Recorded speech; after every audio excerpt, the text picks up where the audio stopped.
Hi, I'm Diane Macedo. Let's get right to breaking news. Sources tell ABC News attorneys in the United Healthcare CEO murder case are expected to discuss a potential federal plea deal.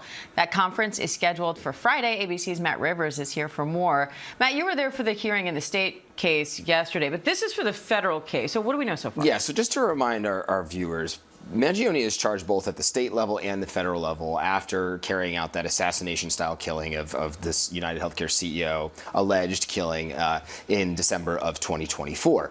The state case is what we were looking at yesterday. That trial was supposed to go forward on September 8th. The federal case was going to happen at some time after that. Yesterday, though, pops up on the federal docket some hearing scheduled for Friday that wasn't previously scheduled. ABC News is now reporting that both sides, the defense and the prosecution, is going to discuss a potential plea deal in the federal case on Friday. So it's a bit complicated, state and federal, but that is big news. We know that both sides have discussed a potential plea deal going back a few months ago. It was actually in June. We're not sure how close they got in the federal case to getting to an actual plea agreement, but we know this has been discussed before. Remains to be seen what comes out of this hearing on Friday, but it's certainly big news.